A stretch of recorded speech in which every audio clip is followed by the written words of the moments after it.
I think it was 2002. I started watching game film, and I was like, wait, who's that fat, tall, chubby guy with that bald? Oh my God, that's my big bald spot right there. I was like, oh goodness gracious, that's horrible. And so I decided, since if I'm going to go interview for this job, and I think I have a real chance for it, it's the first time they're meeting me, I might as well just get rid of it right then and there. So that's the story of how I cut my hair, and I gave in to the darkness. Soundstripe.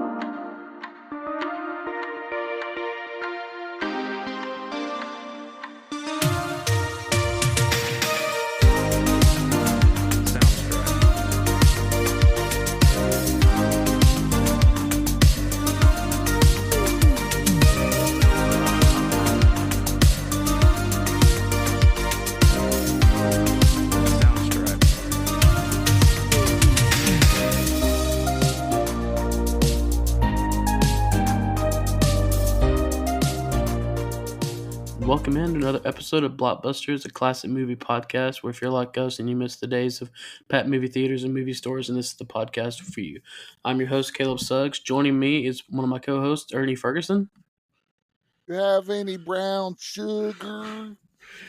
And I don't know why I said one of my co-hosts, because unfortunately it's a two-man show tonight. Dakota, normally here with us, got called in for a work emergency.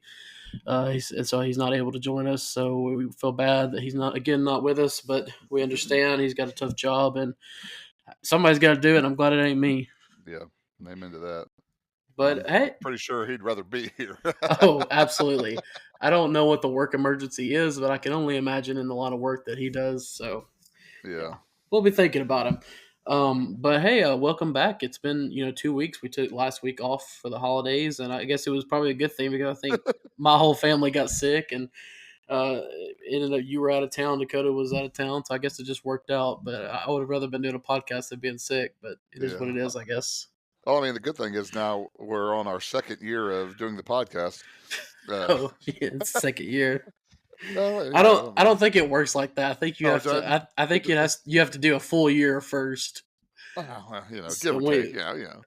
I don't think. Yeah, I think. But if you want, I guess you want to look at it like that. So here we are, first episode of 2025. Yeah, and we're going in with a Michael Bay bang. That's for sure. Hey, that's the only thing Michael Bay knows how to do is bang. He's all go all the time. Yes, But yes. I mean, yeah, with Bad Boys coming up. Sorry, I didn't mean to interrupt the thunder, but we have Bad Boys this week. You know it's a bang if it's a Michael Bay, Jerry Bruckheimer, Don Simpson. I think it's Don Simpson or Simpson, whatever his first name is. If it's a movie with those three guys, there's going to be a lot of explosion and a lot of skin. And we get that for the most part. I mean, this is for Michael Bay though. This is pretty toned down because this is his directorial debut, and I think at this point the only thing he had done, he was like he did music videos. I think. Yeah, so, like that's great. Meatloaf's anything. I would do anything for love, and the Divinyls. I touch myself, and I'm like, you got to be kidding me! What Michael Bay did that? I'm like that. Let's hold on now though. That Meatloaf, anything but love. First of all, the song is great and the video is great. That's what I'm saying. That was like, because again, I was alive during that. I mean, it was like an epic video. And for Michael Bay to do the Divinyl song and what the Divinyl song was about, and for it to be tame, that was pretty impressive. That showed restraint from Michael Bay, which Michael Bay is not necessarily known for restraint. But he showed restraint for that song. Yeah. I think Michael Bay definitely, I would say, is probably the most. I don't know if I want to say I don't know if controversial is the right word, but he definitely pulls a different polarizing. Let's go with polarizing. Yeah, he's definitely the most polarizing director out there because you have people. He's obviously not a critic darling. Critics do not love his movies, but they make a lot of money. Yeah. So and I think it's one of those things. Look, are there Michael Bay movies? Am I gonna watch the best movie I've ever seen? That's gonna be up for all these awards or something? Probably not, but they're fun and I enjoy them. And I think you're not watching a Michael Bay movie for Oscar-worthy nominations. You're watching it because do you want to tie your brain behind your back and you want to just be entertained and be. I mean, like what The Rock? Did he do Independence Day also? I can't remember what I mean, but I know The Rock is one of them. And again, The Rock is not Shakespeare. I mean, but it's fun. I It mean, that it's a would fun that movie. that's probably one of his more critically well received movies. I mean, most of his movies are going to be, if you look at the Rotten Tomato scores, they're Yeah, not going to be very high. yeah. The But Rotten Tomato scores of Bad Boys is 43, yeah, and a 78 on the popcorn meter. Which I mean, let's looking but I at this. mean, This like, is look at his, this is yeah, our look, lowest. This is our lowest rated movie as far as Rotten Tomatoes. Which again, if you're going by critics, it's not a critics movie. It no, is. It is a $17 million movie that made over $100 million. That's what Michael Bay does. yes, he makes money. But I mean, you look at his filmography. Okay, he did the Bad Boys movies. He did the Raw. He did Armageddon, Armageddon. That's Pearl amazing. Harbor. Who I've Yep. said this before. The only thing historically accurate about Pearl Harbor movie is that there was a harbor that got It called was in Pearl it was in Harbor. Hawaii. It got Yeah. bombed. And then he did the Transformers movies, which those are great. I love watching those movies, but again, you're not watching those because they're going to be some great Oscar worthy movies. There's a lot of explosions and a lot of sometimes too much in Yeah. those movies, but not. I'm not going to get off into Transformers thing, but I mean that it's just Michael Bay, and he's good at what he does, and but And this is you see a couple times in this movie the iconic Michael Bay shot, slow motion. The camera is looking up at the actors and kind of circling the front. You know that. I mean, you saw that. I know there was twice in this movie, but of course after the shootout at Mike's apartment or whatever, yeah. and they try to chase the taxi cab and they both get up. That is that. If I'm thinking of a Michael Bay movie other than one explosions or two something having some scantily clad woman bending over something, it's the slow mo turn, the camera looking up at Optimus Prime, or whether it's Michael and I can't remember what Martin Lawrence's character's name is now. Marcus. That's yeah, Marcus. I mean, that is the iconic shot, and I like the way visually I like the way it looks. Which again, that's what you can say about this movie. This movie, for the most part, is a visual movie, and plot. You know, it is what it's Lethal Weapon too, but there isn't much plot to it. I mean, but it's a buddy cop movie, so I Mhm. mean, you're not gonna get Henry VIII whenever you have a buddy cop movie. Bad Boys is a 1995 American action comedy film directed by Michael Bay in his feature directorial debut and produced by Dom Simpson and Dre Bruckheimer. The film stars Martin Lawrence and Will Smith as Marcus Burnett and Mike Lowry, two Miami narcotics detectives who are investigating $100 million worth of stolen packs of heroin and must also protect a woman from an international drug dealer after she witnessed a key murder. The film was released on April 7th, 1995 by Columbia Pictures. It received mixed reviews from critics but was commercially successful, grossing $141 million worldwide and spawned three sequels: Bad Boys 2, Bad Boys for Life, and Bad Boys Ride or Die. So, I picked this movie. I was trying to when I was trying to decide what I wanted to do because my birthday's Friday, so this movie comes out tomorrow. So I was like, I want to pick something that I really love, and Mhm. Bad Boys is definitely one of my favorite franchises. Yeah, And you look at this when this comes out in 1990. It's weird because it's weird thinking this came out in 1995 because we get this and then you get Bad Boys 2 in 2003 and then you get the other two movies don't come out until 2020 24 or 2024. It's such a weird timeline for the movies. yeah, But you look at it, I mean, this is kind of a product of some big movies we got in the 80s. First, you get Beverly Hills Cop with the just the comedy that you're bringing to the action movie instead of it just being straight action. Because you got Martin Lawrence, who's a comedian, he's just a straight comedian, and then you got Will Smith, who at the time he had done he was on shoot, what's the TV show? I just Martin.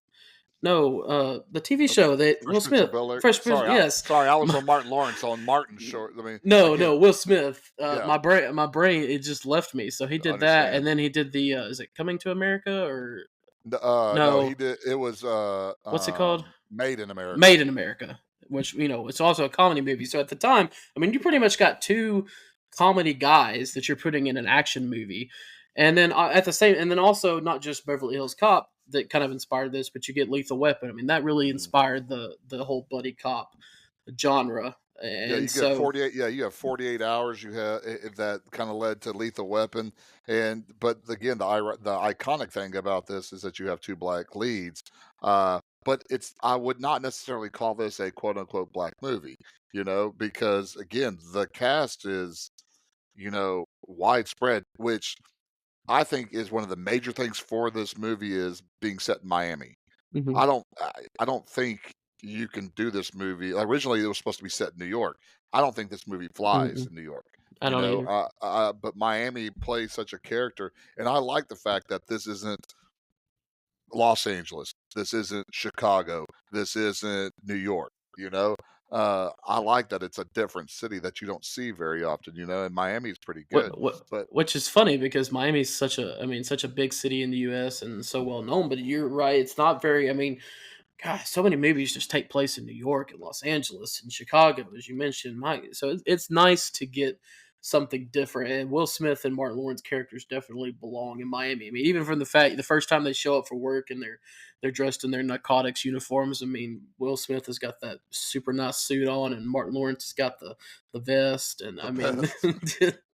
I mean that is like, yeah, those are Miami cops right there. I mean, you think about. I mean, Miami's just cool.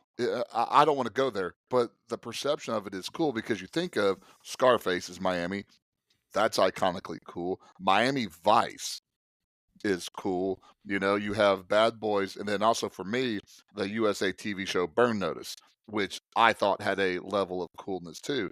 And so it really played well and it also allowed you to have, which I don't know if it'll fly in 2025, the two partners against each other, the Cuban American partners and the black partners, and could just ripping off whether it's making fun of their Hispanic heritage or doing your mama jokes or something like that. Which I don't know if that'd fly in 2025, but that was also good. It allowed you to have.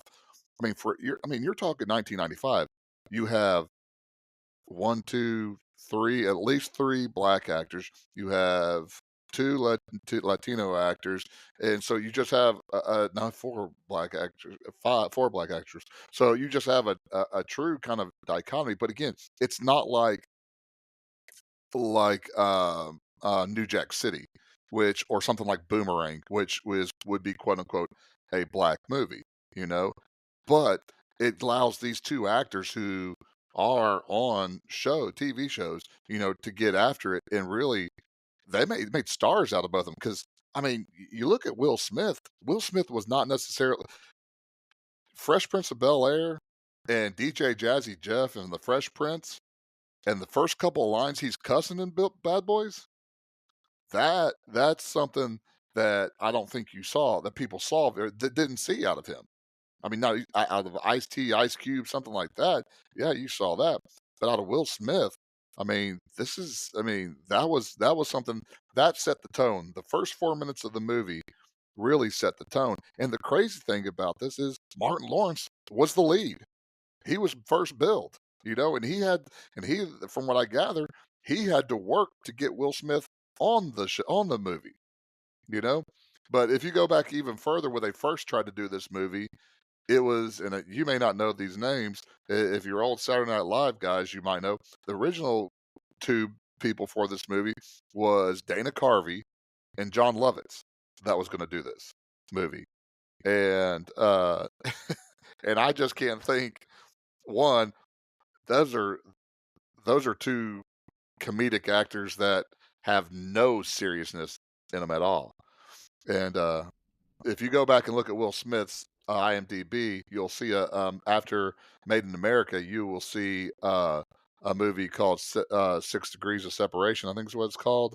Uh, that where he pretends to be the son of Sidney Poitier, and basically like tricks all these people, and he lives in high society because they think he's Sidney Poitier's son. That showed that Will Smith could actually act, but but Bad Boys leads to Independence Day, which leads to Men in Black, which leads to Enemy of the State. You know, you talk about 4 bangers.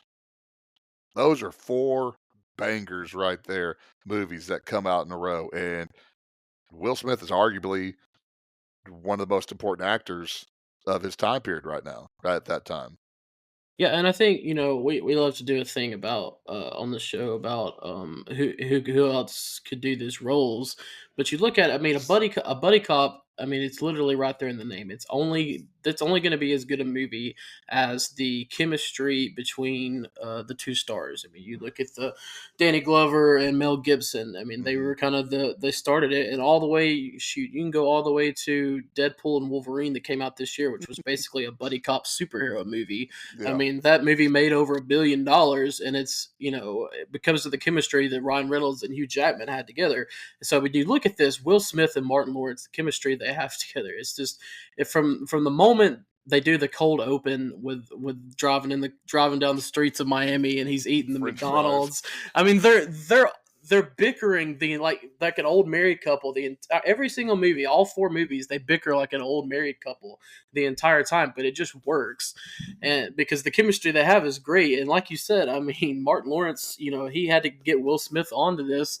I mean, obviously Will Smith wasn't a huge name at the time, but I'm glad that he did, because this movie is probably, if it's Martin Lawrence and anybody else, it's not going to be as successful. Yeah, just thinking about who could you place?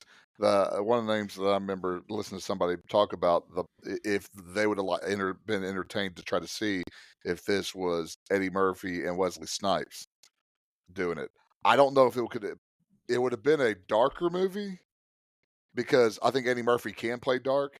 I Mhm. don't a and but man, Wesley Snipes and White Men Can't Jump, he can do the comedy too, and that Mhm. would have been an interesting dynamic. I don't know if those 2 could have gelled like I Martin Lawrence and Will Smith I did. think it would be a different movie, but that would be it. Yes. I would like to see that movie. I think that would be an Yes. interesting combination. I would definitely like to see that movie. And, But but like you said, the big part of this buddy cop movie is to me, the best part of the movie are the interactions between Will Smith and Martin Lawrence. And to me, yes, Will Smith becomes a superstar because of this movie, but Martin Lawrence won the movie. And there's a uh, reason why he was first billed, but them Oh, ad I'll libbing say it that. like this: Bad Boys, and it's not just this movie. Throughout the entire franchise, all 4 movies, Mike Lowry is the guy. I mean, he's the guy you want to be. You want to be the cool Mike Lowry. He's wears the suits, and he shoots all the people, and he's really cool and suave and everything. But Martin Lawrence is the everyday guy, and he carries the movie. He's the backbone of the movie. Every movie that he's in, he's the backbone. He carries it, and Mike Lowry is important too. But without Martin Lawrence, I mean, this movie just is not successful. Yeah, I think somebody compared it. He'd be the Danny Glover, where Will Smith would be the Mel Gibson. Well, yeah, The absolutely. cool, crazy person versus the grounded Every family man. everybody wants to be Mike Lowry, but you are Marcus Burnett. I mean, that's Yeah, yes, that's the way it is. that's 100% true. So I really liked all and Joe Pantoliano, as the chief or whatever. Again, he was one of the guys that could just straight give it to Mike Lowry also too, and he was just chomping on that cigar the whole entire time. And when he was yelling at him when he was shooting baskets, Basketball. I made everything before y'all got in here, And then that was that was the joke about retire like Michael Jordan. Even though in '95, I believe that's when Jordan came back to the Bulls was in '95. So That that scene that because I like I said earlier, I always forget that this is a 1995 movie because it just doesn't seem that old. So when he says that, that just makes me think about, oh well, yeah, this came out in the mid 90s. So that was right around the Jordan. I don't remember exactly what year it was that Jordan, or what years it was that Jordan took off, but I know it was around that time period. But yeah. Anyways, yeah, so yeah, that in this surprisingly being in the '90s, it doesn't age that much. it You doesn't know, feel like a 90s Y- movie. no, we're looking at Lethal Weapon, which I think was made. not 87, I too think. 87. So Lethal Weapon 2, even Lethal Weapon 2, which was I think early 90s, Lethal Weapon 2 still looks, and that may be because uh, Mel Gibson's haircut, but it does look a little older. Now, again, I guess maybe also because since I grew up in the '90s too, that seeing the fashions that you saw there, still didn't seem that incredibly old. But I mean, it was dated, you know, but Yeah, it I think doesn't it doesn't. There are some movies that age, you know, and I don't think this one does not look like it has aged, and that's an impressive thing about this.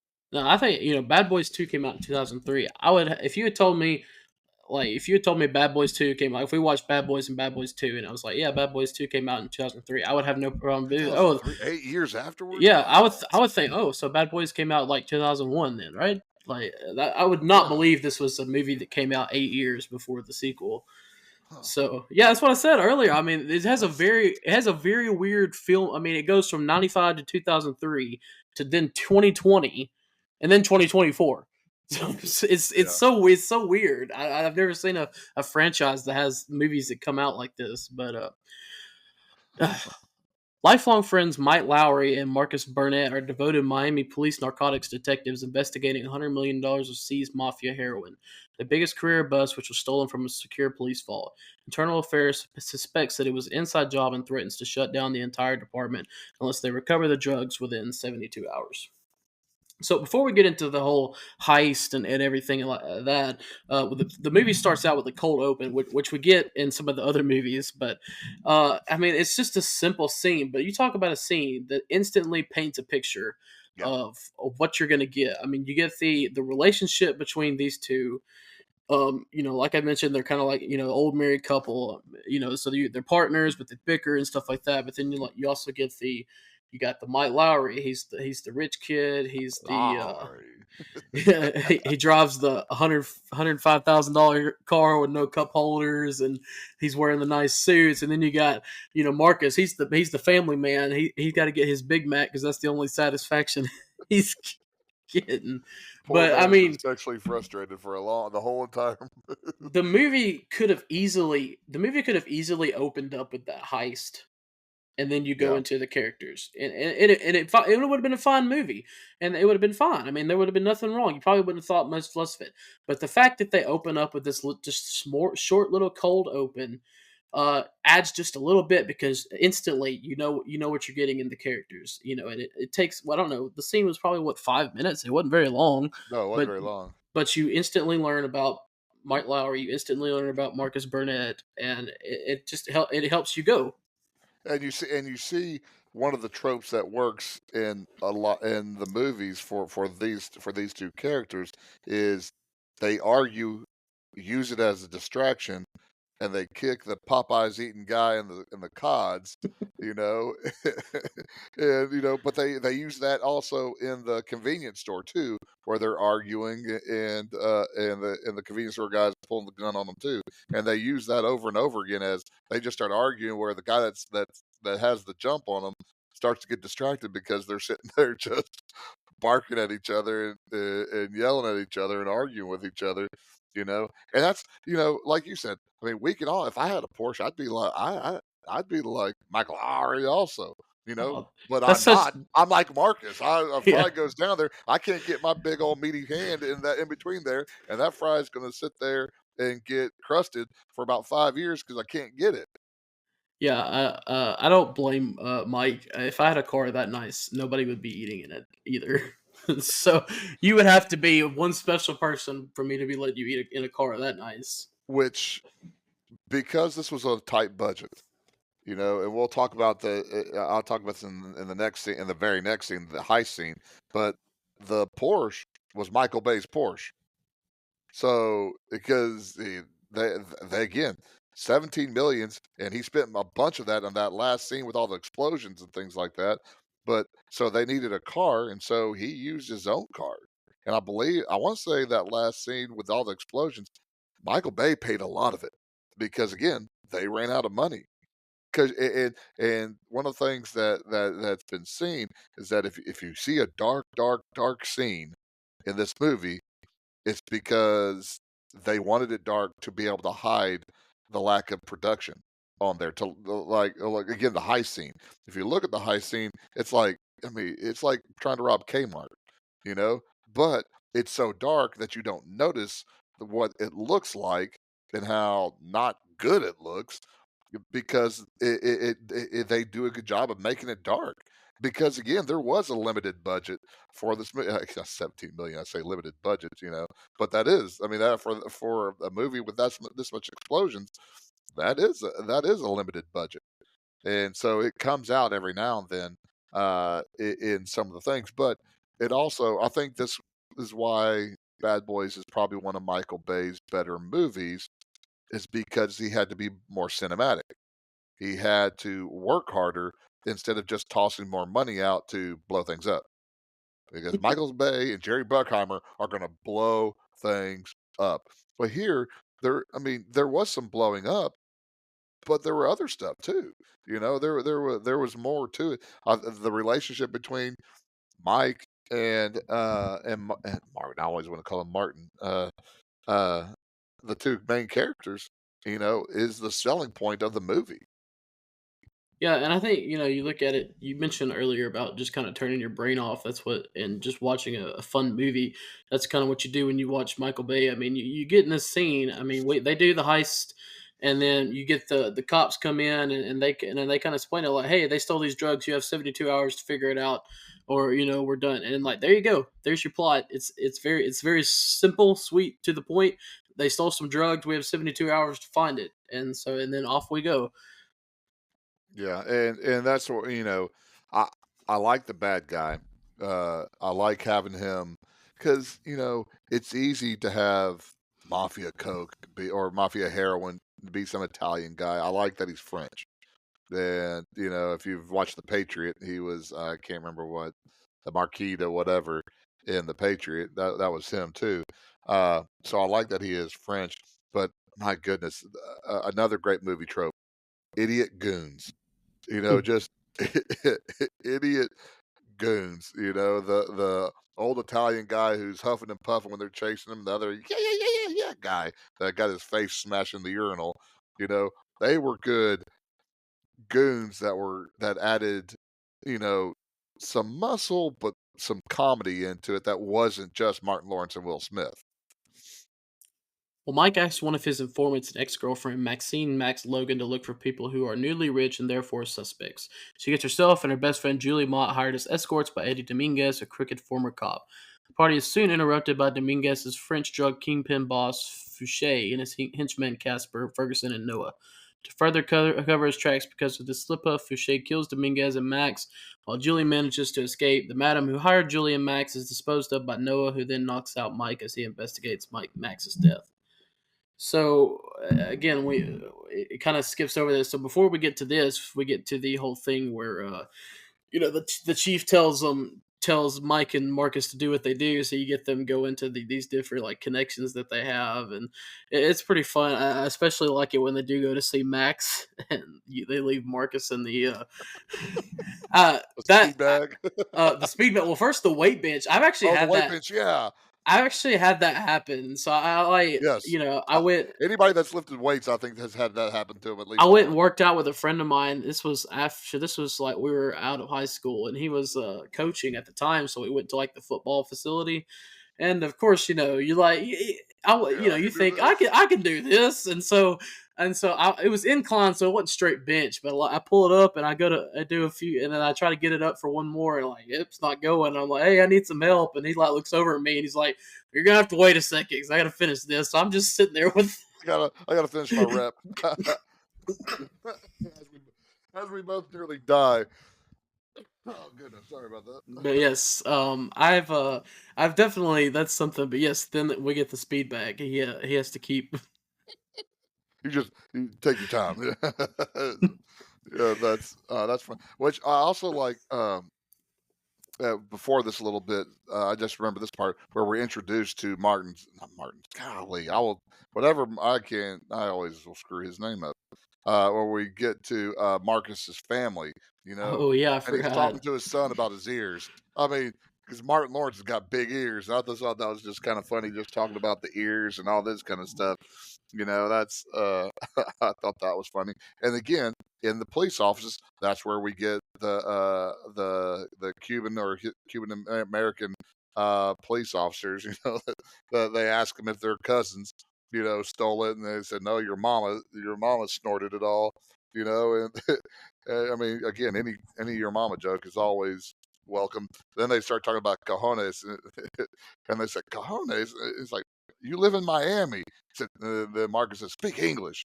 It just again good dynamics of that all. I think that really kind of worked well with each other.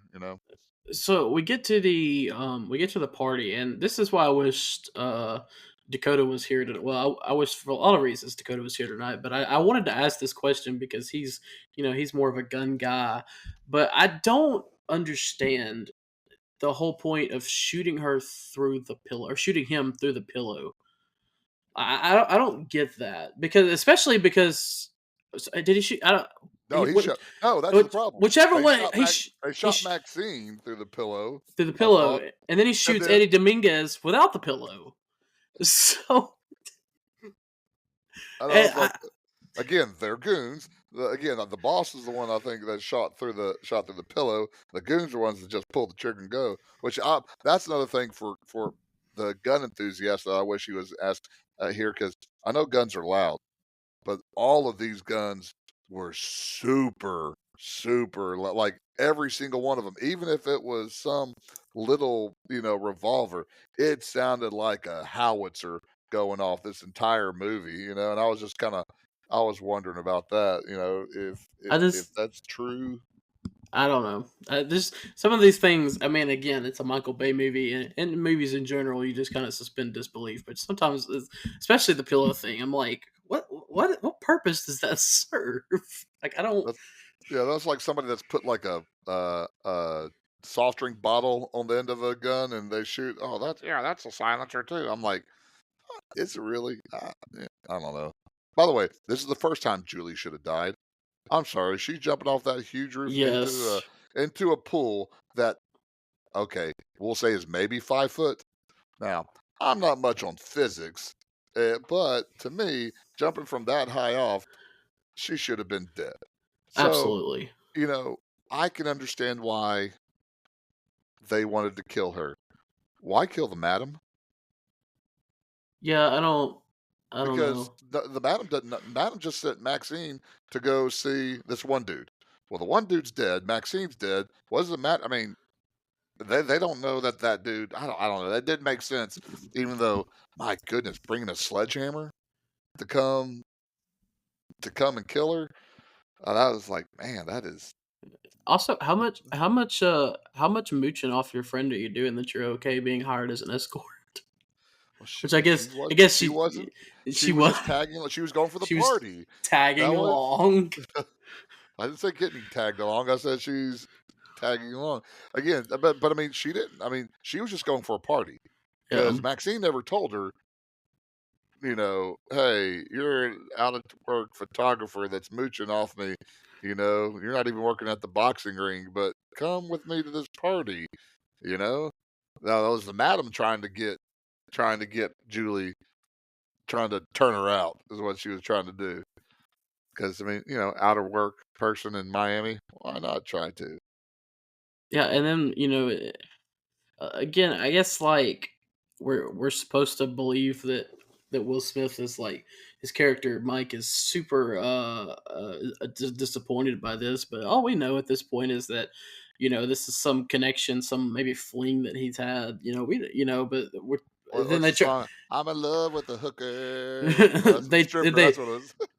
they try to give the whole thing where Marcus realizes who's been shot, and then Mike comes over and he puts his hand on his shoulder, like it's his wife or something that Yeah. just got shot. And I'm like, this is some they weren't even dating, but okay. Which I mean, and then also before this, man, that's one thing I've complained about Wikipedia all the time. But like them entering the house without a warrant, you got to take the bass out of your throat, out of your voice. It scares white people. But then they find the dead body. They put their hands all over evidence. I mean, They literally pull that paper that's off the guy's hand, and it goes through his little book, and I'm Uh, like, "Man, I don't know guys what you're aren't very good talking police about. officers." He slipped and fell, and the door opened. And that's what it says in the movie. I mean, So, it's again, honest. but he slipped and fell by taking the guy's hand, picking the hand, touching the murder weapon, taking his hands on touching everything? That's just probable cause right there, right? I don't. Yeah, that is. I, well, frantically calling the police, Julie insists on talking only to Mike, who's following up a lead with the madam. Knowing she never met Mike, Captain Conrad Howard forces Marcus to impersonate him to talk to her. At her apartment, Marcus and Julie are attacked by some of Fouché's henchmen, one of whom Marcus kills. So this is the point in the movie where I would say it's kind of a make or break thing to me if you like the movie. The whole Marcus is Mike and then eventually Mike is Marcus thing. It's funny, but it's sometimes at the same time it can be kind of annoying. Like I know Yeah. you're trying to suspend your belief for a movie, but sometimes you're just like, okay, why this doesn't make sense. Like why are you Yeah. like just tell them you're at this point. I get at this point it's different because she's calling and they don't want to lose her, at that. But as the movie goes on, and it's like, okay, I feel like you could just go ahead and be like, hey, I'm actually Mike. This is Marcus, and like be like, hey, So Mike wasn't around at the time, so but when did Julie know? when did she know? Yeah. I think it's a lot earlier than I would think what they maybe revealed. I feel well, yeah, definitely earlier when they revealed because at that point she's like, that's what I thought. I would say that probably when she knows is when she's trying to, I don't know if she was actually, but kind of trying to seduce him. Yeah. And Marcus, at that point, I feel like she knows, and that's why she's trying to like, hey, you're Mike Lowry, you're the one that, I don't know exactly when she finds out, but I mean, they don't do a great job of like he's just got pictures of. First of all, why Why do you have that many pictures of why do you yourself? have that many pictures of yourself? I know you're a ripped dude, and I don't. If I was more in shape, I'd probably would take more pictures because I would like the way I look in pictures better. But I don't know if I'm just a single male dude, bachelor. I don't know why you would have that many pictures. But I'm about to say he must be really good because that to me, if you're a woman, red flag all over this place right now. I mean, I'm surprised Lukey and Dookie didn't take some of those pictures and just rip them off the little dogs. Lukey and Dookie. yes, Again, Martin Lawrence. Martin Lawrence was funny this whole entire movie, and him just calling the dogs Lukey and Dookie. You know, but then you get Marcus trying to act like, even when on the phone when he's like, "Gotta talk like Mike." Like, why do you gotta talk like Mike? She doesn't know who Mike is, which I guess maybe they don't know that. So maybe I guess, but it's just the like, practice. Mike Lowry, Mike wow, right? Lowry. I mean, practicing how to say that, and he tried to say that the whole entire time during the movie. It just was And kind of then funny too. they, Dying again. sorry, I'm What getting happens over when being. Caleb's getting over being sick? Yeah, I had to mute myself, just things I didn't want y'all hearing me coughing. But that's what I'm trying not to laugh too hard because that's what makes me start coughing a lot. But he goes to the apartment and everything that's all funny. She's like got the bat. She's like, "You're not Mike Lowry," and but she finally convinced. So then they get in the shootout and they get in the car and they're in there like she's like looking and she's like, "Oh God, you have a baby seat in the back My seat." undercover, my undercover. I forgot. Yeah, I like when I talked about not Yankee Stadium or whatever when she tried to swing the bat and hit him in the head. Just the whole give and take of that. No, and that's the problem. You know, Julie was a tough character to swallow. Yeah, she's not. Yeah, For one, I'm not necessarily a fan of Taya Leone anyway. Just because she's so nasally when she talks. You know, uh, but now again, brunette Taya Leone is better than blonde. But they just, she was. This is one of those frustrating people because if she just doesn't go to Club Hell, everything's probably all right. But yeah, she goes there. She does. I mean, it's just kind of it's an annoying character, That I don't know if they could have played it differently, but it was one of those things where I would like less of her. I'd like more Chet time. than I would like of Julie, because Chet shaking down Marcus right when he shows up to ask him about, "How's your family? How's your kids God. doing?" When they're sitting there going through the the mug shots and he's eating that sandwich, he's like, she said, I don't eat flesh." My bologna has a first name. It's got 30 names. And he's like, "I eat this pickle." It's He like, yeah, dips you in can the eat it. he dunks it in the Coke to get the salt off of it. I'm got no salt on it. I like my pickle. That was a good interaction between the two. My bologna has a first name.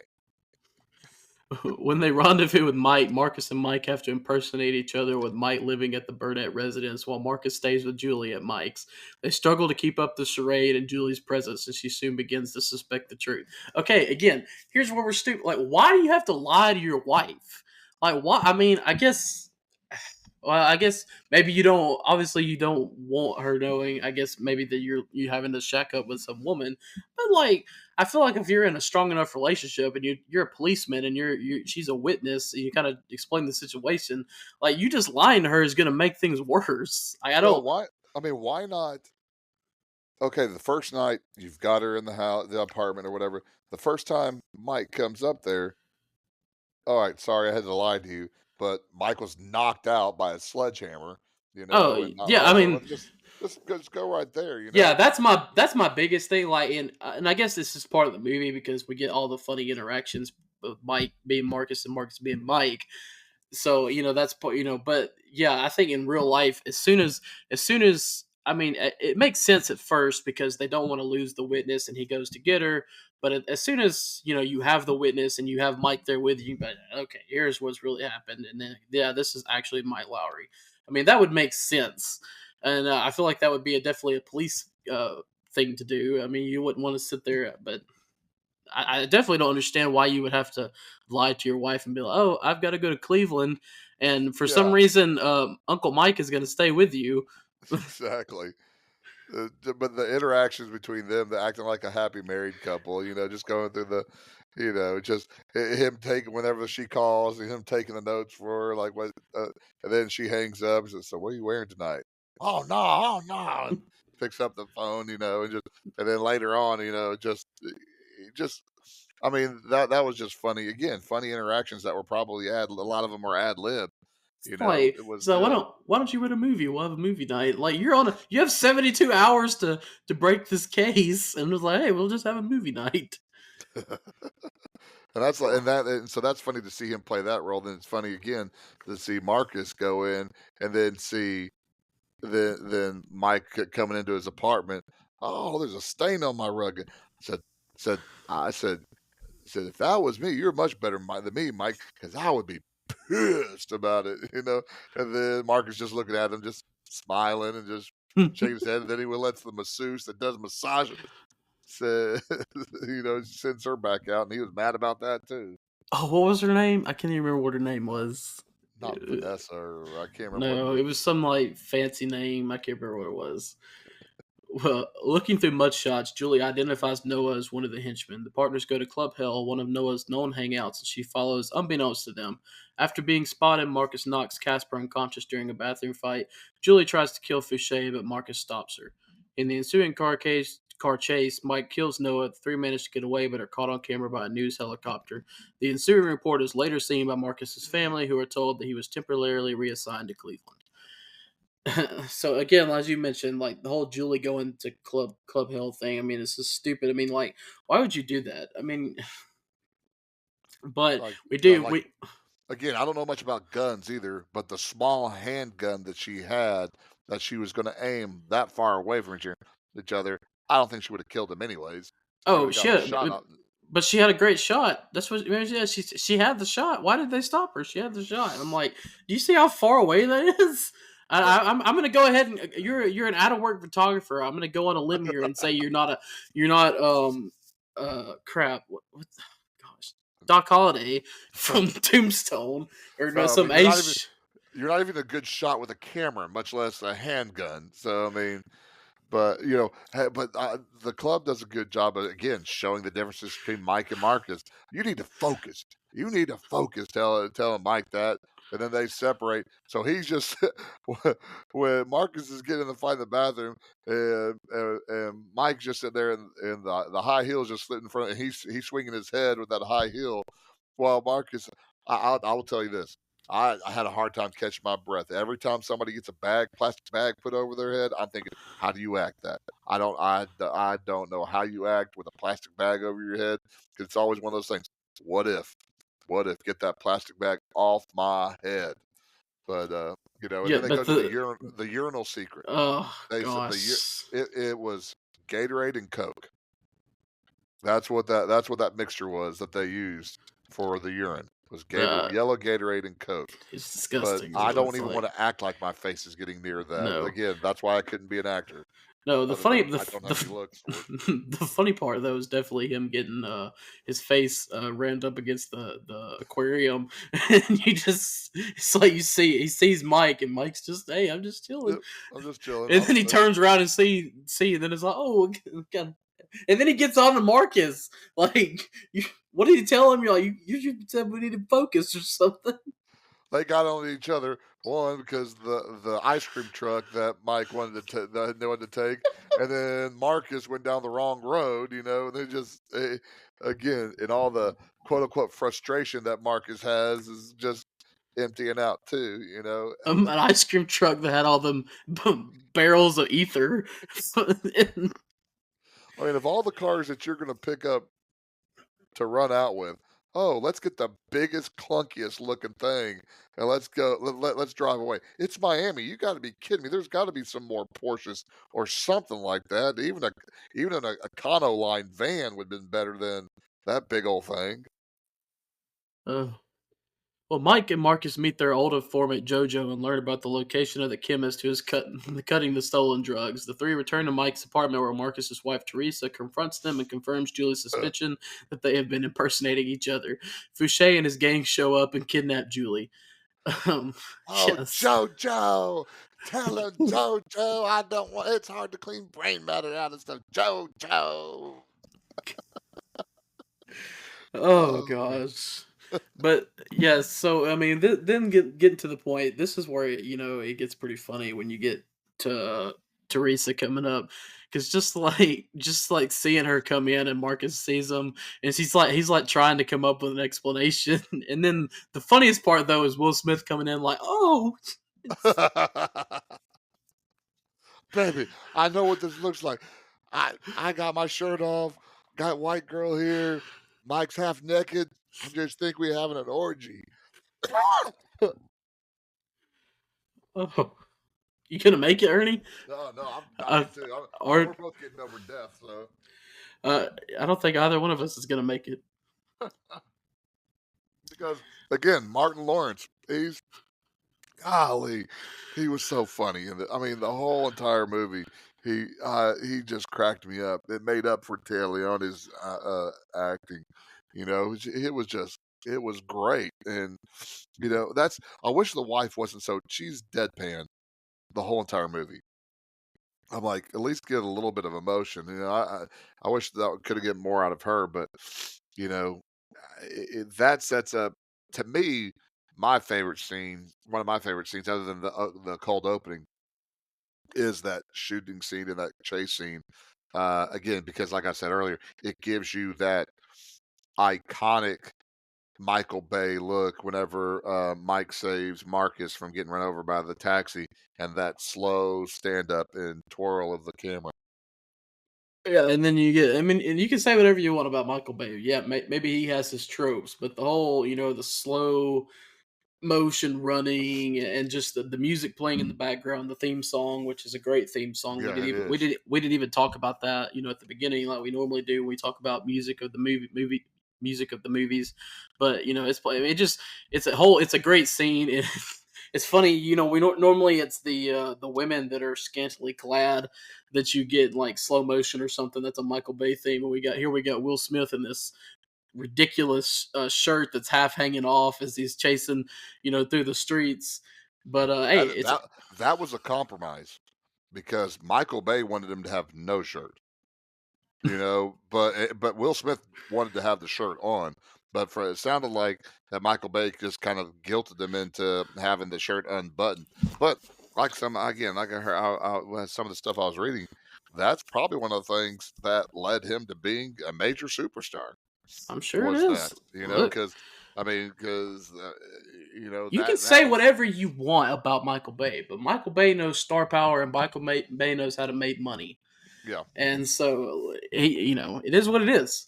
But can we talk about the fact that though? So we get the whole Teresa, and she's mad, and she should be. She's been lied to, and she finds her husband. With a I know it's a witness, but he's with another woman, and he lied to her about it. I mean, I yeah, would be mad too. But yeah. we get through all that, then we get the shootout. Then he like goes to her, hands her a gun. She's like, "Marcus, I love you." Like that quickly, I guess. Yeah. Which I guess coming to a near death experience, maybe it makes you rethink some things, and maybe some things are not as big a deal. But that part just cracks me up every time it gets to it, because she's so mad, and then a little gunfire, and then it's Marcus, I love you. Yeah. Mike and Marcus' department is shut down by Internal Affairs. Despite being reassigned, Howard delays the order, giving Mike and Marcus more time to solve the case. They access Dominguez's private police database profile and learn that he had police secretary Francine as his former girlfriend. She was being blackmailed by Fouché and Dominguez after they took nude photos of her, threatening to post them at her kid's school. Now, how great is it that you have John Sally, the NBA basketball star who played for the Detroit Pistons Bad Boys in the movie Bad Boy? That I mean Bad Boys. So I mean that Oh, I thought that was great that because that yeah, is who that is. I've never even thought about that. All the times I've seen this movie, I knew when that dude looked he stands familiar. up, when he stands up again, Martin Lawrence, he's not Kevin Hart short, but he's short, and you got John Sally standing up, pointing at him with his handcuffs on, and he tells him to sit his lanky tail down. That was again because me knowing who that was John Sally. Because John Sally was one of the bad boys that in basketball that would come Yeah. down and foul you hard. And just him having those glasses on, that was to me was like several nods. One, tall guy like that, and Martin Lawrence looking up at him being a computer nerd too, and then of course him being a part of the Bad Boys of the Pistons, being in Bad Boys the movie was just that was spot on right there. But again, like, how great is this police station? It takes you this long to access a former police officer's database profile. Like, I don't. Well, I mean, but that's because the lady that was doing the research was the one that was in cahoots. Francine Okay. was the one that had the pictures of her, you know. So which I mean, nowadays, I mean, she could have an OnlyFans. It wouldn't have been that big of Yeah. a deal. Nowadays you have to come up with something better than that to sue her with. But yeah, I can't believe I didn't realize that was John Sally. And I've seen this Oh, movie because he's in the second one, and he's in the newest one, I think, too. I thought so. Yeah. Oh, yeah. But So, I'm a huge John Sally. I've always been a huge John Sally fan. So that's well, uh, obviously the Bad Boys Pistons were before my time, but yes, I have gone back and I've seen the 30 for 30, which is, if you've never seen that 30 for 30, it's probably the best one they've done. And hundred then percent. I've seen a lot of their games and stuff too. So, but yeah, I know who John Sally is, but that never guess it never dawned on me. Well, Mike Marcus and Detective Sanchez and Ruiz head to Miami Opelika. Did I say that right? Miami I wasn't Opa sure. I'll Laka go with that. Executive Airport. During a fierce shootout, they kill Fouché's remaining henchmen, including Casper and Ferguson, and rescue Julie. They chase a fleeing Fouché and force his car into a concrete barrier. As he tries to flee, Mike shoots him in the leg and arrests him at gunpoint. After a tense conversation with Marcus, Fouché draws a gun but is shot to death by Mike before he can kill Marcus, avenging Max's death. An exhausted Marcus leaves Julia with Mike and heads home, eager to be reunited with his family. So we completely skipped over when Julie, who it was Julie, right? She kind of like no, what, I can't remember exactly what happened, but Marcus gets it in his head that maybe Mike is doing stuff with his wife, and she takes him and Julie over to their house, and she handcuffs him to the Yeah, that thing, was and he goes, pool fight or whatever. And then you got the henchmen that are just watching it. They're just like, well, whatever. But I mean that's a great scene. And then because you guys not being quiet at all. No. And then Marcus, are you coming back in? Which again, that's but before that, you have Marcus here and calling the house, and I'll stick it back in. What they're talking about? Don't take it out, put it back in. Just and him hearing that, and again, the crazy eyes that Martin Lawrence gets, while he's hearing this stuff because again, he needs his quality time. He hadn't had any of that, and he's frustrated, and he hears this, and he just goes nuts, and it's great. but okay, so here we go. We get to the the climax of the movie. And I mean, here we are. You talked about it putting ball out of the budget here in this last scene. I mean, this is so. I mean, at this point, nobody knows what to expect from Michael Bay because this is obviously his first movie. But looking back, I mean, this is classic Michael Bay. We've got crazy action that doesn't really make sense. You got these cops going. I mean, and just tons of explosions, Bodies gun flying, and then flying, bullets going everywhere, car chase. You got a car chase in there. I mean, literally every. I mean, it's just Michael Bay at his peak. yeah, I mean the whatever. I don't know what the old sports car was, but the sports car and the Porsche just. I mean, they're hitting it at high miles an hour, especially the Porsche escaping the explosions. When you get the explosions, you get the. I mean, it's one of those things to have an explosion, but it's another thing to have an explosion where you have like looks like bottle rockets that go off on all four corners, like in a V formation. Like everything is it's uniform. I mean, at least vary the explosions, but again, it goes into excess. Just I mean, there's guns a blast. You don't know who's shooting at who because it's all up close Yeah, shots, of people shooting, and so that kind of makes it you're kind of like thinking, okay, where who's shooting at who type of thing. Uh, but that's one of my. And I'm a Michael Bay guy. Like I yeah, like Michael Bay movies, and I and maybe some people don't like that, and that's fine. But I enjoy them. But I will say, even as a guy that enjoys Michael Bay movies, one of my hangups with him is sometimes in the action movies, and you get this a lot in Transformers. And I love the Transformers movies, but there's so much going on that it's hard to tell what's going on, and that can be. And I will say that's one thing about Michael Bay in his action scenes that can be tough sometimes because like you said, sometimes it's hard to even understand what's happening, who's shooting at who.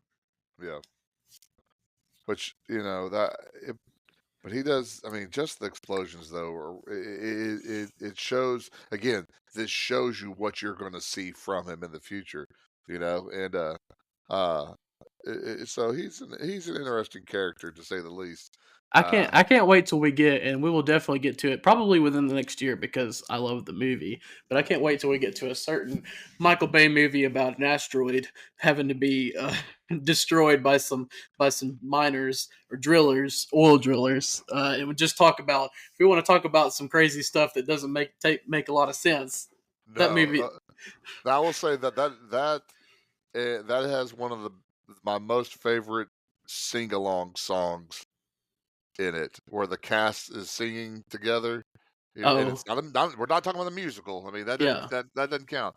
But that and My Best Friend's Wedding both have two of my favorite where the cast just starts singing along to songs. And for both those movies, Armageddon and My Best Friend's Wedding, it is my favorite part of both movies. yes.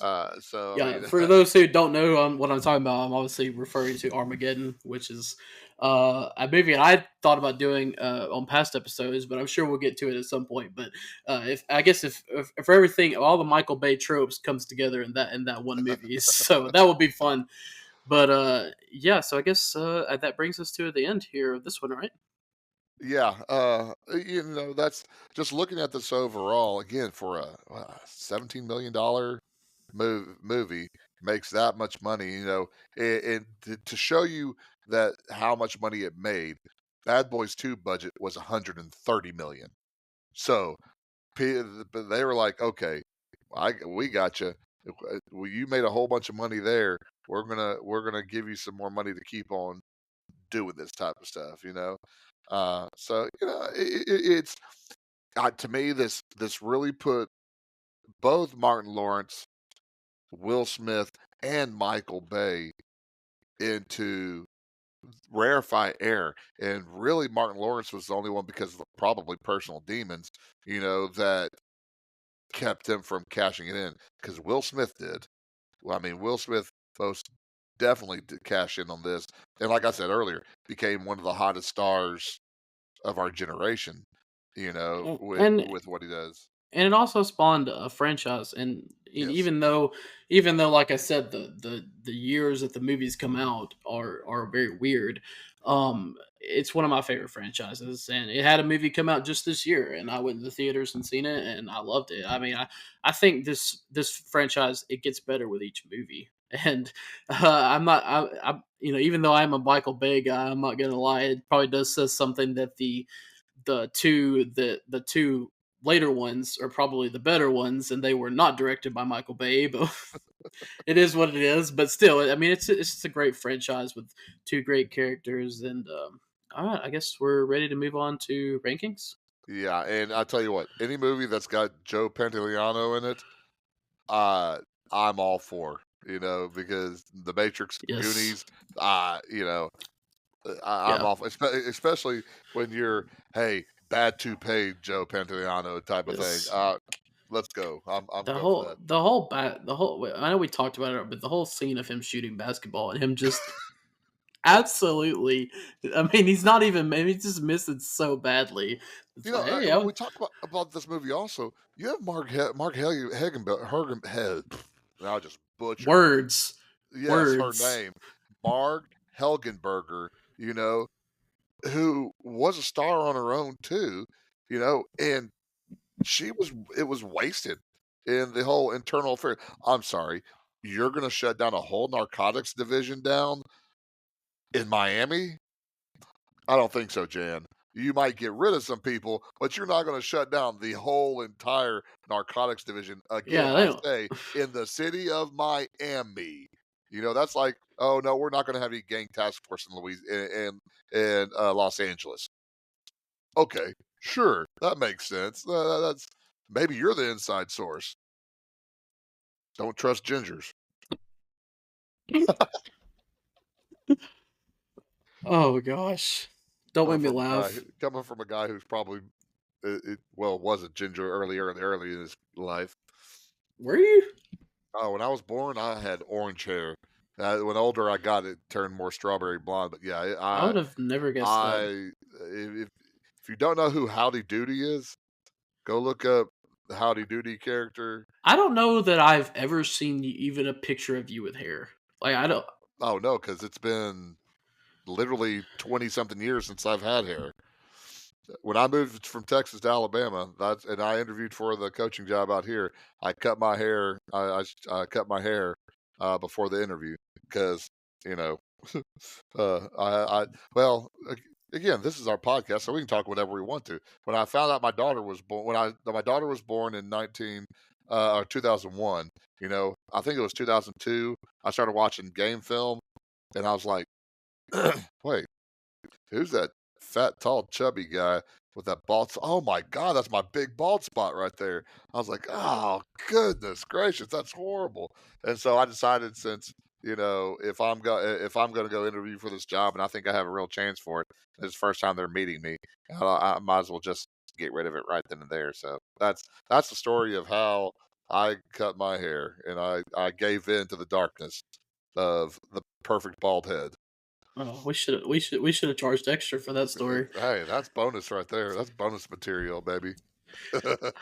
All right, well, time to move on to the rankings, and unfortunately, Dakota is not here with us this week, and normally we would have his score, but whatever work emergency. And for those that don't know, Dakota works in the water department, so he deals with all kinds of whatever He that works stuff he is. works much harder than we do at Oh, our job. absolutely. Yes, yes, he does. And I'm like I said, somebody has to do it. Glad it's not me.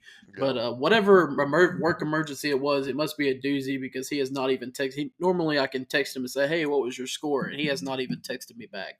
So whatever his emergency was, we feel for him because it must be something incredibly hard. So that being said, tonight it's just going to be mine and Ernie's rankings. I guess maybe later we can add Yeah, Dakota's we'll add his in to the there, and we'll spreadsheet. to the spreadsheet. We'll add it, so we won't rank it today because, well, it's kind of hard to do because it may change depending on what he ranks it. So, or we'll do what we'll see which way it flows right tonight.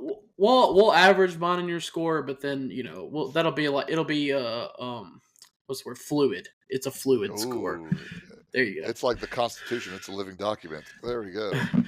All right, so I guess this was my movie, so I'll go first. Like I said, again, Bad Boys is probably one of my top 5 favorite movie franchises of all time. I'm not going to sit here and try to think about what those would be, but if I had to guess, I think it would definitely be top 5. I feel like I've said that before, to not to you, but to people that have asked me.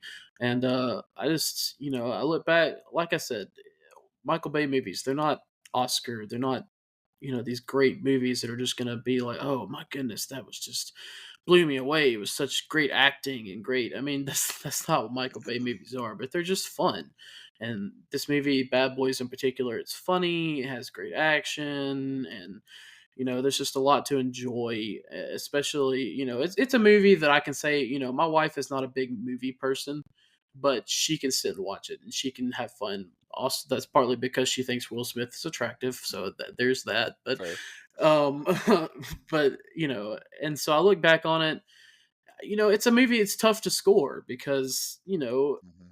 look, is it a critical darling? No, but at the same time, I'm not going to be like a critic and try to hammer it for what all these movie tropes. I'm just going to look at it and try to rank it on. Do I think it's a good movie? Do I think it's enjoyable? So I was between 8.25, and 8.5, and I was going to give it 8.25, but after talking about it, I really like this movie, Yeah. and it's just fun. Like I said, it's funny. It's got two great lead characters in Will Smith and Martin Lawrence who have outstanding chemistry together. And even though the script is so and Taya Leone's character is kind of annoying at times, just the chemistry between Will Smith and Martin Lawrence is, I'm going to bump it up to an 8.5. 8.5.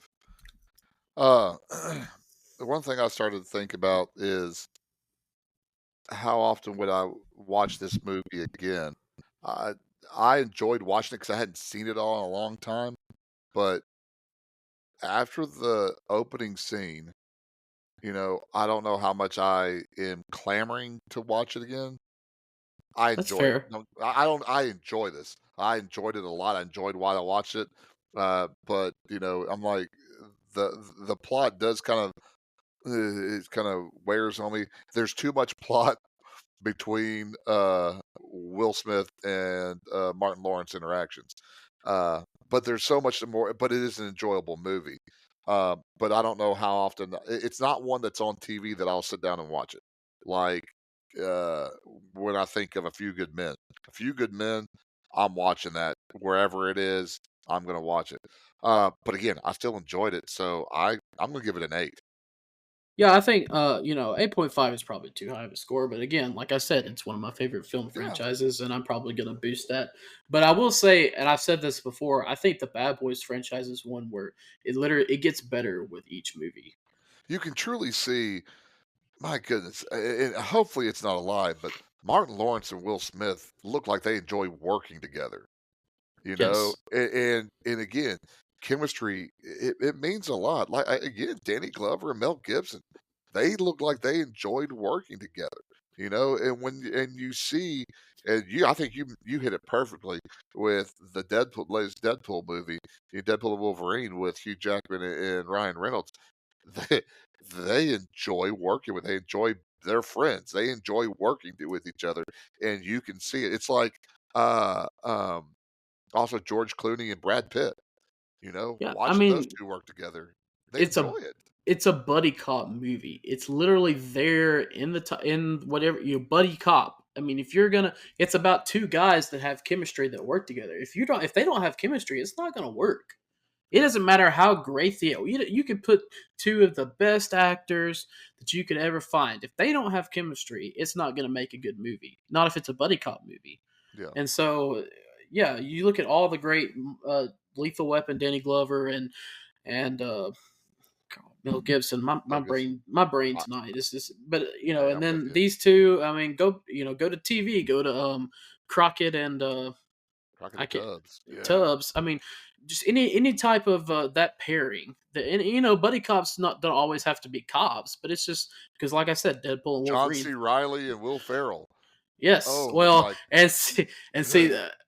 they had to me. They have some movies to me that aren't that great, but they No, have, but but the ones that they do that are fantastic.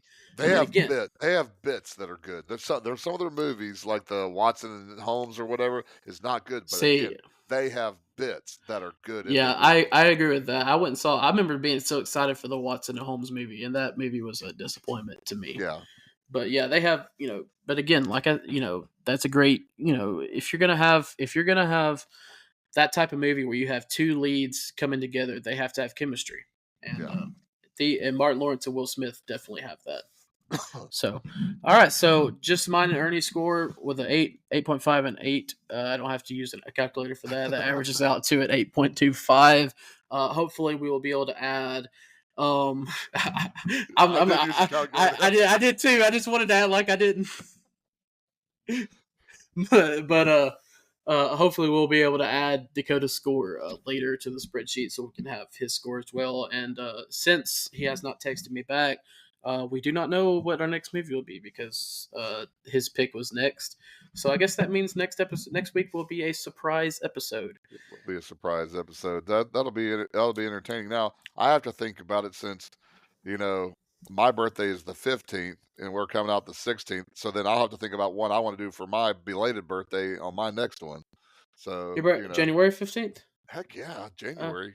one of my one of my best friends' birthday is January 15th as well. Well, of course it is. I'm one of your best friends. Hey. They are we apparently we're not even friends because what did you put on one of them descriptions? It was two friends and an old man. You didn't even No, like. I had to add the old man because I wasn't even listed and that was from your typing. So I had to Well, add that's an old because man. when I started the podcast, it was just me and Dakota, and then we for some reason made the decision to bring you on. I don't. Aren't you glad? I mean, Oh, you so know. glad, so glad. That I way you can have weekly interactions with moi. I thank God every week. I was like, thank you on that episode of Beverly Hills Cop, and then you just Oh decide man. you did one episode and you decided, you know what, Ernie's the right fit. Exactly. Hey, when you know, you know. I mean, I sure you have my pictures all up over your house as many times as I've saved this podcast. Yes, okay, That is a but Bad Boys reference right there. Come on now. That's what Marcus says about all the pictures that Mike had. That's as many times as Marcus has saved my life in action. Oh, y'all must really like each other. now I'm trying to figure out. Now I'm trying to think what Dakota's going to pick. He's Dakota. Dakota, I feel like is the because again, like if you've listened to this podcast before, you know that we kind of started it because he's a big movie guy, but growing up he didn't watch movies a lot, so he hasn't seen a lot of these older classic movies. So that's kind of the reason we started the podcast. So, but because of that, he's so random. Like you never really know what he's I gonna mean, pick. he went Back to the Future, Jurassic Park, Jumanji, Alien, Goodfellas. So He also did yeah, the Princess Bride. The Princess Bride, yeah, So and A I Few mean, Good Men. So I mean, to me, as far as money wise, he's going after a blockbuster. I don't know. I don't know. The last time we talked to him, he was like, "Oh, I almost picked this movie that was going to be this Yeah, absolute trash heap," and then he told me what the movie was, and I'm like, "Oh goodness, I'm glad he didn't pick that because I'm not really ready for watching that right now." I'm again. I don't know if he actually listens to this. I'm gonna say I'm gonna throw a prediction that's guaranteed to be wrong because, well, if you look back on my predictions of the quarterfinals in college football, where I went 0 for 4, that's what I'm good at is predicting wrong things. So I'm gonna say he's gonna go, and he won't go this, but I'm gonna say Top Gun. Is Top Gun, no, it won't be it. it Again, won't be Top Gun. Well, now, okay, now that I say that, he's going to listen to this and he's going to pick Top Gun just so he can be like, "Oh, Ferg was right, you were wrong, Suggs." although let me change it. He's gonna pick Tombstone because his Say, mom likes that movie. That's such a great movie. I love Tombstone. I wouldn't be mad at a Tombstone pick. I mean, I love Top Gun too. I'll watch anything with Val Kilmer in it. Yeah, Real Genius. We're gonna have to do Real Genius one time. What's that movie that he did where he's like the He's like the guy that's really good at disguises. The Saint, The Saint. That's really good. which is underrated. Oh yeah, underrated. I Definitely. really liked it. I really liked it. It was supposed to be a franchise too, but it bombed so much that it didn't work. I thought it was a good movie. I did too. I'll say this: Top Gun. I like Top Gun, but I don't think it's as great. The original is as great as I think the sequel's better. Yeah, uh, not having Goose was the best part of the movie. Yes, I I agree. think. So, but that But we will have we'll many table tangents. all those discussions for later movies. Yeah, We could go a whole another hour just on those type of discussions. But yeah. again, all Maybe right. we need to So have one of those discussions just as an alternate podcast I'll do like a of top just 10 or or hey, just we could do the best movie sequels podcast that we did when we were doing your podcast that's we did true. that episode That that's never in sees the light of day. we did how many episodes did we did that never got Oh, published? yeah, that's why I'm just the talent and I'm not the techie. So, but yeah, I'll tell you what, we do have a website and I think there is a place Oh, that you can go to that I mean, if there's a movie that you maybe want us to do, not saying we will, but we listen, hit us up on that. I also have a Facebook page. You can yeah, interact well with us we on got there too. we got to tell them what it is, Ernie. You Well, can't yeah, just that's why I was just introducing it, and I was oh, going to let you lay it down but for me. I'm glad you did bring because I completely forgot. It's been 2 weeks, so I'm off my game. I completely forgot that yes, we do have a website now. But yes, it's podpage.com/classic blockbusters, right? Isn't that correct? Yes. Yeah, so you can go on there. You can see our rankings. You can see obviously it had the episodes with the nice little movie posters. Ernie does a good job with that, and apparently now it has a place where you can request movies and maybe. Yeah, it has you can have interaction, so you can write something. Also, there are links to the Facebook page, the YouTube page, and do you do Instagram? Do we have Instagram, or is it? No, we have a Facebook page and that's it. Okay, so Facebook and I think it has Facebook and YouTube. You can click on the link Oh for that yes, too. So because yeah, Dakota is the wise young Padawan that does that for YouTube. YouTube. Yes. And yes, we do have a YouTube page now. Blockbuster is a classic movie podcast, and apparently it's doing very well. I guess that's on me for not, or well, no, it's on him. He does the YouTube. Yeah, blame him. He's not here, so I Yes, he's mean, not here exactly. Yeah, so it's What Dakota's fault. what'll be scary is if we get to the point where we actually share the video that we have with this, because I'm afraid to see what I do there the half the time. It just or Well, whenever we're cutting our mics off because we're coughing our heads off. You know, well, you'll just be excited for people to see all my disgusted looks when you bring up stupid stuff. like how Nino Brown is Blade.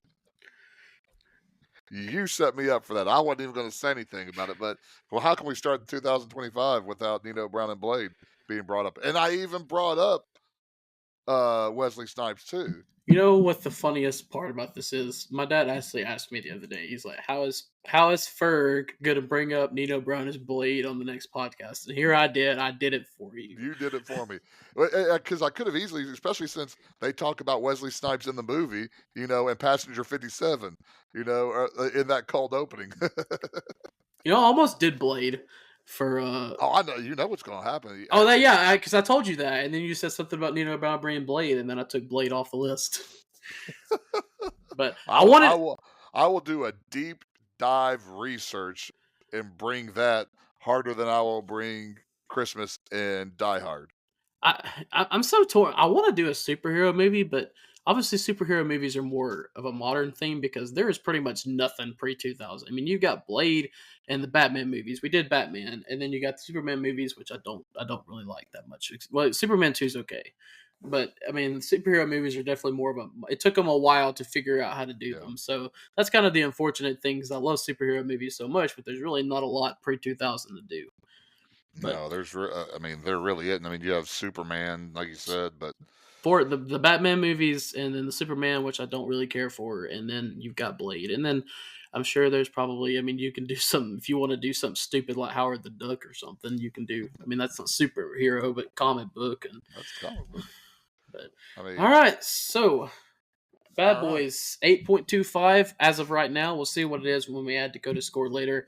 Um, like Ernie said, you can go on our new website podpage.com/classic blockbusters. You can find us on Facebook, Blockbusters, a classic movie podcast. And Ernie, anything to add? Hey, next week hopefully we'll be a trio instead of a duo because we're stronger when Dakota's here. So y'all look out for Dakota, and hopefully we'll have him back, and we'll see you at the movies next week.